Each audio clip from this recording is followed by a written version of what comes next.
Thank you so much for having me in today. Really appreciative, really excited to be here. As he just mentioned, I am the worship minister at Hilliard Church of Christ. I just started that role last month, and then I had to go to my backpacking week of camp, so I've already been gone one Sunday. And then I committed last year to come here and speak, so they kind of know me, and they kind of don't. I'm the guy that is there but keeps leaving. But after I get back, I get to stay put for a while and learn how it works at Hilliard. I'm excited about that. I'm excited about what God is doing. My wife, Holly, and my kids are here with me, but they'll probably be here at the second service because, they didn't want to get up. So, but hopefully you'll get a chance to meet them. Hopefully they'll be coming in, and if you want to say hi to them as they get here, then please do that. We've known Dan and Shannon for many years, and we're just super fans of them. Good friends. We love them very much. I'm so excited about the work, the ministry that they're doing here at Momentum. We're big fans of you guys, and have always enjoyed when I've gotten to help out. I got to help out at the senior high retreat a couple years ago and help lead worship. We are big fans of Momentum and what you guys are doing here, and I'm really humbled that Dan would ask me to come and share and trust me with the word. So we're going to get into that this morning. He tells me that you're in a series called Jesus Stories. And that sounded really good to me because I love Jesus and I love stories. So I was like, well, that'll be easy, right? Well, it turns out that the story that I felt pulled to drug up some really potent memories for me in my life. There was a time that I was a youth minister in a church, and they had just begun to search for a new lead minister after the previous one retired. And the search lasted for over a year, and guess who got to do the interim lead ministry? This guy. Guess who wasn't ready to do that kind of ministry? This guy. So I preached, 2 or 3 times a month, did all the weddings and the funerals for that year, and as well as I tried to keep the youth ministry going since that was kind of my main job. And it was a pretty difficult thing to do, but by far the thing that I was dreading the most were the funerals, because I'd never really officiated a funeral before. I'd helped at them, I'd had a prayer or sang a song or helped in the mixing room, whatever I could to assist, but never officiated one. I didn't even have a suit. I mean, this is a real deal, right? And so I was thinking about that. I was like, well, it's going to happen. We're not going to find a guy before this takes place. I know we're going to lose someone, or someone's going to have a family member that passes, and they need to be ready. So I started thinking way early, and I kept coming back to this one story in the scriptures, the story of Jesus and Lazarus, his friend. So I studied it up, and I wrote a funeral message. And then the day came when I had to give that funeral message. And then very shortly after that, another one, and then another one, and then another one. And then like the span of 2 months, I had to give 6 funeral messages. And I was like freaked out. But I had this story. And I used it for every one of them. Partially because I didn't have time to write 5 more. But also because this story really resonated with me big time. Use the story of Jesus and Lazarus for everyone, and we're going to talk about that Jesus story today. In John 11:35, it is not just the shortest passage in the New Testament. Jesus wept, and it's got so much depth, and I want to explore that with you this morning. We're going to be in John chapter 11. We're going to read most of it together, but this picture of Jesus, the Son of God, crying, it really struck me, and it stuck with me. Especially when I was looking for what to say at a funeral. You never think you're going to have the right words to say at such an event, right? But that picture of Jesus crying and how hugely relatable it shows him to be, it really, really hung in my heart. We're going to get some context before we dig in. John, this particular gospel writer, only recorded 7 of Jesus' miracles. And in the other books, you see lots of miracles of Jesus. He only picked 7, and he describes them as signs. So something really heavy and big is going on here. If he's only going to record 7, they're probably going to be ones we need to understand and learn from. John also ascribes 5 I am statements of Jesus, and the 5th one is found in our story today, and it's a big one. Really, really big one. John was also kind of the hippie of the group, of the gospel writers, the hipster. And he really digs into the heart of the gospel, man. He really gets into the conversations. He records more of the conversations than any other gospel writer does, and more detail in those. They're very carefully recorded, and you get into a lot of depth, a lot of clarity of not only what Jesus said and did, but you get the feeling that you're understanding what it was like to be around Jesus through the Gospel of John, the way that he wrote. So I'm really drawn to his account of the Gospel. It's almost as if you get to listen in on Jesus as he's talking. And then we have Mary and Martha and Lazarus. And it's spelled out right in the Scriptures, but it's an easy detail to miss that they were siblings, brother and his two sisters. This is the same Mary and Martha that Jesus encounters, and one is cleaning and the other one is sitting at his feet. It's the same Mary that later would anoint Jesus as she wipes his feet with perfume and her hair. So there's a lot of connections here to understand, help us get a little bit more context to the history of the events that we're about to read together. With that, let's start reading this awesome story. Go ahead and take a minute, turn in a paper Bible, or get out your Bible app and turn to John chapter 11. We're going to read most of it together. Go ahead and turn there, or you can follow along on the screen as well. As you turn to that, I'm going to let you in a little more story just to continue setting up the scene. Back in John 10, Jesus and his disciples had just gotten away with their lives from a close call in Jerusalem. He ticked off the Jewish leaders, as he does. At the temple during something called the Festival of Dedication, they tried to trap him into confessing the wrong things. And so he wasn't quite ready to tell them who he was yet, so he avoided them. He answers their questions with subtle cleverness and not so subtle sarcasm. I love the way that Jesus talks to these guys. And that just makes them more angry. So what do? They actually don't have a retort, so they pick up stones and they're going to kill him. It's one of the many times that they were going to take his life right then and there. Now, and presumably his disciples along with him, because they were there. He slams them verbally again because Jesus is not scared, right? And if they ever actually throw the stones, the Bible is not clear about that, but none of them hit. The Bible says that they tried again to seize him and he eluded their grasp. So I don't know exactly what that looks like because it's all it says literally. So it could have been like a chase scene. Could have been like some kind of Jesus sleight of hand or a Harry Potter, I'm going to walk through the crowd and everybody freezes. I don't know exactly. It could simply be that the lion was not ready to die yet. He said, nope, not today. And Jesus was probably way less bothered by this than his disciples were. And they all head back, cross the Jordan River and away from Jerusalem and continue to do ministry there. And that's where we pick up the story, this Jesus story in John chapter 11, verse 1. You ready to follow along? We're going to go scene by scene. We're going to pick them apart a little bit, but we're going to let the Scriptures do most of the talking. Now, a man named Lazarus was sick. He was from Bethany, the village of Mary and her sister Martha. This Mary, whose brother Lazarus now lay sick, was the same one who poured perfume on the Lord and wiped his feet with her hair. So the sisters sent word to Jesus, Lord, the one you love is sick. When Jesus heard this, Jesus said, this sickness will not end in death. No, it is for God's glory, so that God's Son may be glorified through it. Now, Jesus loved Martha and her sister and Lazarus, so that when he heard that Lazarus was sick, he stayed where he was for 2 more days. Well, that's weird. Sounds kind of strange, right? Not the exact kind of response that we would expect from someone like Jesus, who apparently loved this family. Something's going on. Jesus has a plan. 11, verses 7 through 16, the next scene, we're going back and a little bit of a blurb about the so-called doubting Thomas. Then he said to his disciples, let's go back to Judea. But Rabbi, they said, a short while ago the Jews tried to stone you, and yet you're going to go back? Jesus answered, are there not 12 hours of daylight? Anyone who walks in the daytime will not stumble, for they see by this world's light. It's when a person that walks at night that they stumble, for they have no light. After he said this, he went on to tell them, our friend Lazarus has fallen asleep, but I am going there to wake him up. His disciples replied, Lord, if he sleeps, he'll get better. Jesus had been speaking of his death, of course, but his disciples thought he meant natural sleep because, they're kind of slow sometimes. Then he told them plainly, because you do, Lazarus is dead. And he says something really weird here.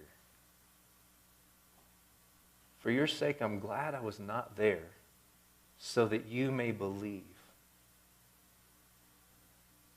but let us go to him."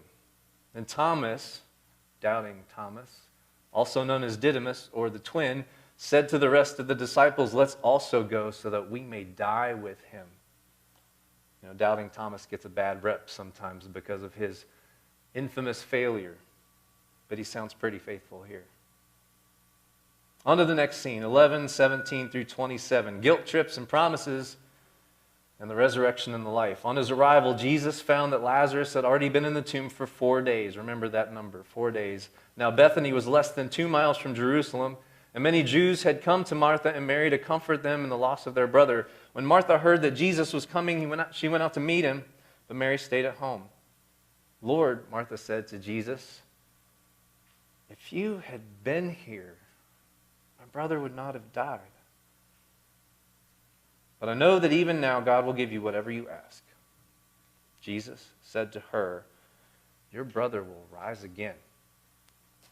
Martha answered in this very theologically sound way, "I know he will rise again at the resurrection on the last day." Jesus said to her, "I am the resurrection and the life. The one who believes in me will live even though they die, and whoever lives by believing in me will never die. Do you believe this?" "Yes, Lord," she replied. "I believe that you are the Messiah, the Son of God who has come into the world." Sorry, I'm in a little bit of a technical issue there. So a couple of things here. Go back to that 4 days thing. That's an important detail that we easily miss because we don't understand the context of. There's actually a Jewish superstition that was prevalent back then that a soul would hang around its dead body for about 3 days and try to come back, try to re-enter the body. But after day 3, it's like, nope, decomposition has set in, I don't want none of that, and I'm out of here. So that was kind of a weird superstitious belief that the Jewish people had at that time. So this being day 4 is actually really important to the story. Also note that Jesus and the sisters must be really close, because who else gives you guilt trips like that but your family and your friends, right? Only family members can do that. My mom was really good at giving me guilt trips. She had it mastered. And yet Jesus answers these guilt trips, Martha in this scene, and Mary in the next that we're going to read, with grace and heart and promises. And the I am statement here is huge. This is the 5th I am of the book of John.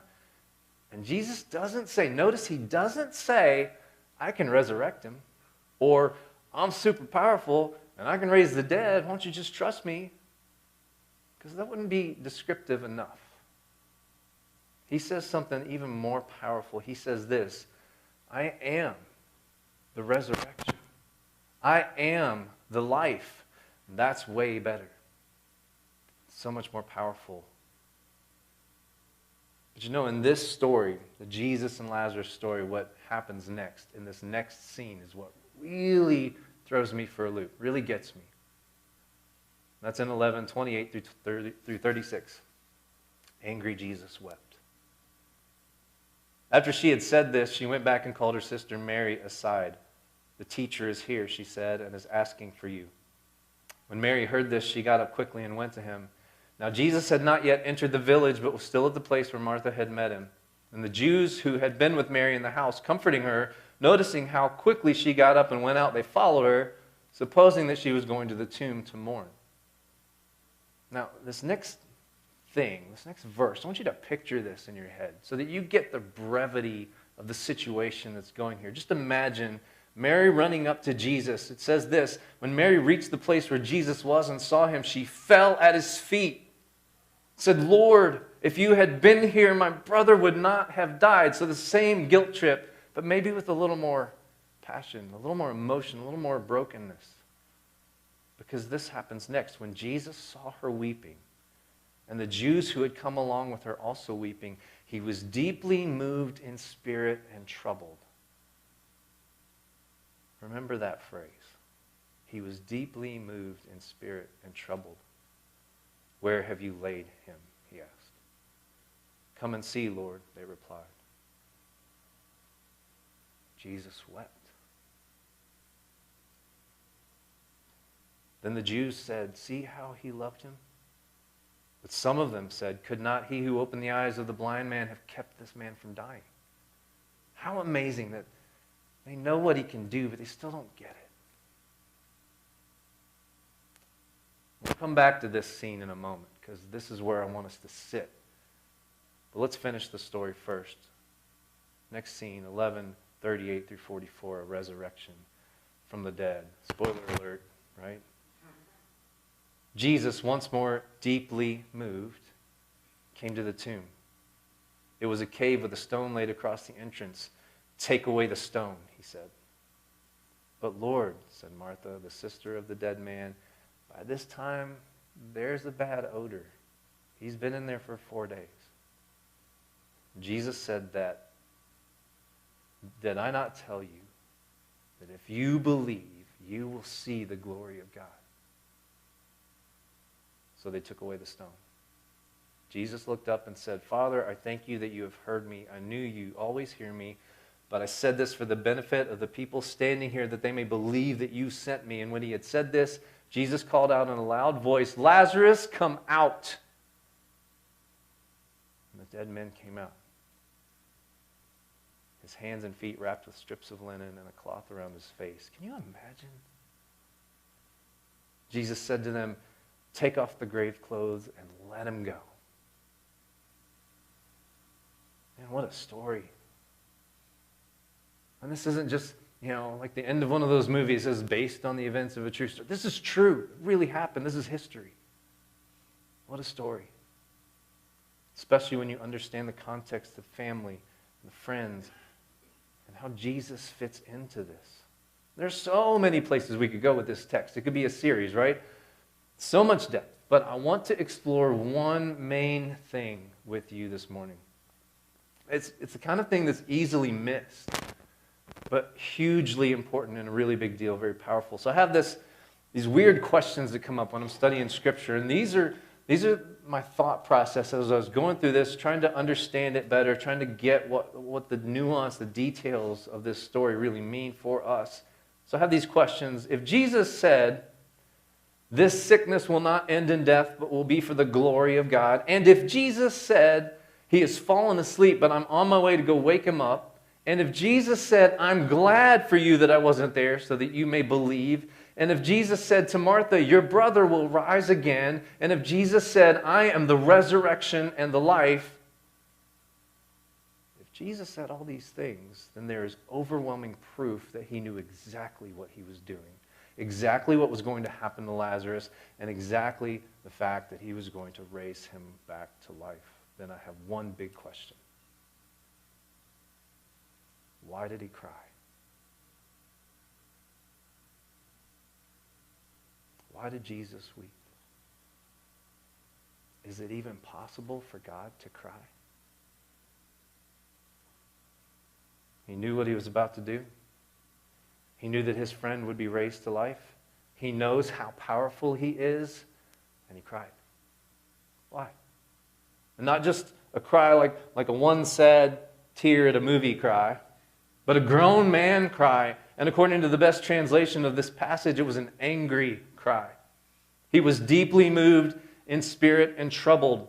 Distressed, yes, but also it probably means he was actually angry. A deep, way more than road rage kind of angry too. The Greek word is embrimomai.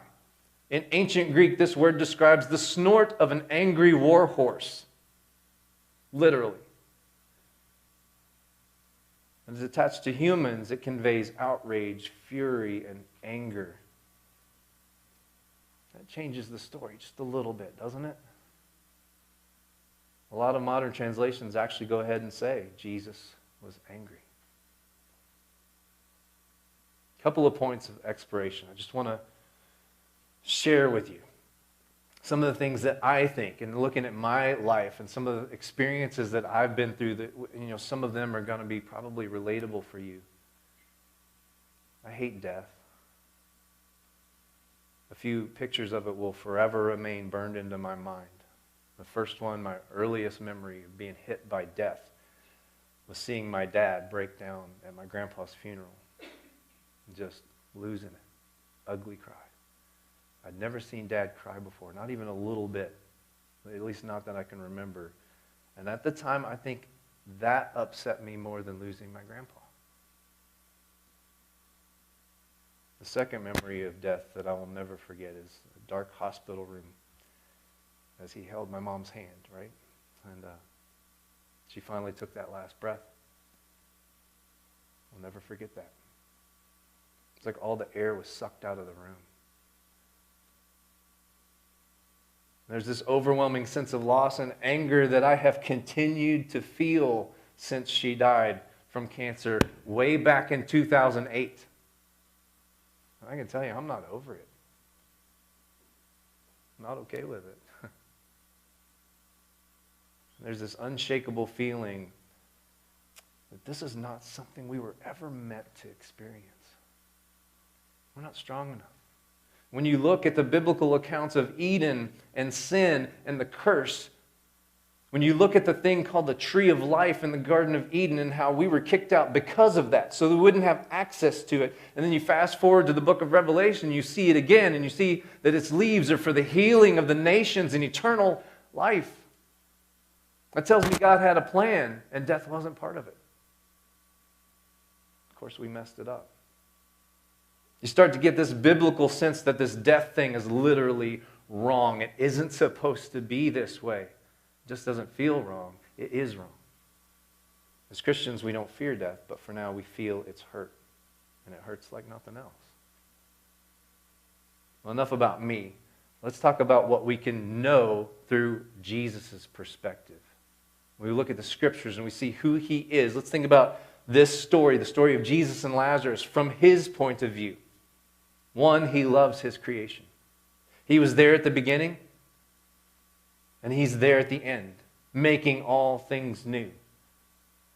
Let's keep that eternal perspective of Jesus in our minds as we think about this story. Two, he hates sin, which brought the curse, which brought death. Three, he deeply loves, according to the scriptures, his friend Lazarus as well as his sisters Mary and Martha. And four, remember the reaction to their mourning, to their broken hearts. Remember in verse 33, what prompted Jesus to weep was what he saw. The people around him breaking down, brokenhearted and crying. That's when his reaction was to weep. That's when Jesus, angry, cried. And that's so powerful to me. Especially knowing what he knew, his eternal perspective. Because, we have it a little bit easier, even than the crowd did in this situation, because we have the gift of the Gospels and we can see clearly what was happening. All we have to do is study it and understand the depth, right? The Jews around him probably didn't even get that kind of context. How amazing. But you know what? That's not all. There's even more depth to this story, because think of, again, Jesus' perspective. This seventh sign that John records was so much more than just a cool story, bro. So much more than just God flexing his power. Jesus had already raised at least 2 people from the dead, so that's no big deal to him. But this time there was a little more going on. This sign was a foreshadowing, a preview of the gospel of Christ. The mission of Jesus. And Jesus knew that very, very soon he himself would be killed and that he would rise again. So why did Jesus weep? Why did he cry? We get caught up and focus on Jesus being God and Jesus being almighty, and it's true, he is. Absolutely he is. But one of the most potent truths about Jesus is just how deeply human he was. He came to live among us and save us, and he came as one of us. He is 100% God. At the same time, he's 100% human. And I know that the math doesn't add up, right? But God invented math, so it doesn't matter. Right? He's human. Our God is a God who has literally walked in our shoes. Luke 2:52 says that Jesus grew in wisdom and in stature Hebrews 2:17 said he was made to be fully human in every way. Hebrews 4:15 says he empathizes with us and knew temptation like we do and yet didn't sin. Jesus is God, but Jesus was human. He grew up. He went to school. He had a job. He got tired, sick, sad, and stressed. He laughed. He loved. He breathed. Probably have that on your bathroom wall, a little plaque. He probably fell and scraped a knee. He got left behind by his parents, like Home Alone. He has friends. I don't know if that jumps off the page at you a little bit like it does me, but that's so cool. He has friends. He's God. He has friends. And unless he was healing or performing a miracle or a sign at the time, he obeyed the laws of time, space, gravity, and physics. When he's God, and he didn't really have to, he created them. There's a lot of interesting things you can do when you look at this story, and any story, through Jesus' perspective. He is God, and he is man. Does God cry? He did once. One of the best ways I've ever heard the gospel described with a metaphor. And metaphors all break down at some point. There's no perfect one, but this one really sticks out to me. It's a painting being painted by a master artist. His masterpiece, his greatest work. He's working on it day in and day out. One day he's painting this amazing painting, this creation that he's loving it as only an artist or an author can. And he notices a flaw in the paint, a color gone awry, a bend in a straight line, a faded area, and it was as if the painting had tried to redo itself on its own and obviously failed.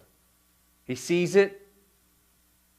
He could have easily scrapped it, or he could rework to restore it from his own perspective, fully capable of doing so as a master artist. But instead, he decides somehow, miraculously and magically, to jump into the painting himself and fix it from the inside out.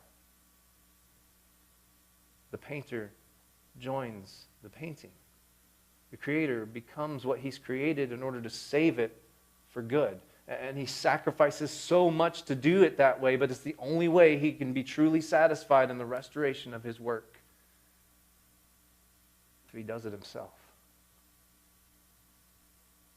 To really understand the gospel, to understand the depth of what Jesus did when he gave up his station as creator just for a bit in order to save his creation. I hope that the question comes into view a little bit easier and the answer to the question comes into view a little bit clearer because we've shifted our perspective to the way he sees it. Jesus wept. Why? I believe the scriptures teach us two things. Because God, with the perspective of God, hates what death does to his creation. And God, with the perspective of man, hates what death has done to his friend. Jesus wept. It makes more sense. God has had a broken heart. Deeply moved in spirit and troubled, angry. Jesus wept. Even when he knows, I am the resurrection and the life, he still wept. I find that really comforting and just really oddly relatable. Next time you face death in your family, your friendships, life, remember that Jesus did too. He understands it from our side of eternity. And it looks like it hurts so much for him in the same way that it hurts for us.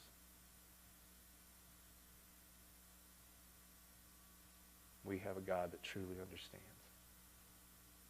and truly loves us. Let's pray.